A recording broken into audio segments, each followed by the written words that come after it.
All right, with the 4th of July holiday just around the corner, there are sure to be plenty of fireworks. But listen, the fun tradition can quickly turn dangerous. Joining me now is Dr. Ashton Mansour, orthopedic hand surgeon with UT Health, Houston and Memorial Hermann. First of all, doctor, thank you for being here. Thank you for having me. Appreciate it. We were just talking about this. It's like you can try to be as safe as possible every 4th of July holiday, but you just never know. There are so many injuries that you see every single year. Tell us about those. That's correct. You know, the most common injury that we see are usually burn injuries from fireworks.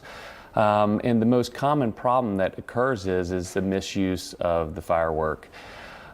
We see a lot of injuries in children from 10 to, and also adults 10 to 30. And, you know, some ways to protect yourself is, I think one of the big things would be chaperoning your children while using them. We were talking about that earlier, how they're a lot of fun, but they can be really dangerous. Right. And so having the appropriate supervision, I think, is probably the #1 thing that will protect you and your family and your children from getting a major injury from fireworks. But it happens so quickly, too. I remember one time was far away from the street. Our neighbors were, you know, just doing a few of them, and we were so far away. And my daughter and I were sitting down, and all of a sudden, these fireworks started coming towards us because it fell over, right? It tipped over, and it just happened so fast. So what is your advice when dealing with dangerous types of fireworks? Really just stay away from them? Well, I think that's a great question. I think there's a couple of main points to think about. One is, of course, never hold the fireworks in your hand. Don't keep them close to your face.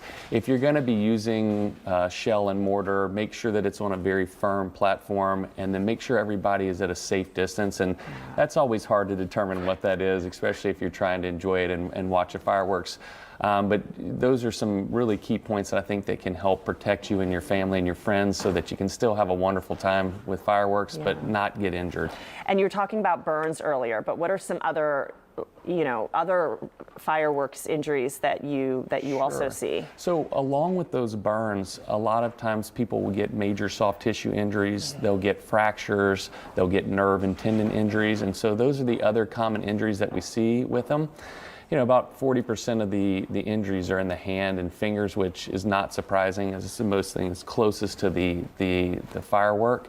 But the second most common thing is eyes. So, you know, you just always need to make sure that you're thinking about that this is literally a bomb in your hand. Yes, that is the biggest thing, and you have to treat it that way.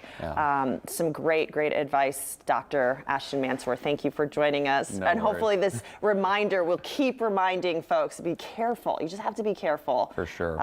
Every holiday. All right, thank you, doctor. Hey, thanks for having me. Be sure to go to clicktohouston.com/scene@7 for more on this firework safety.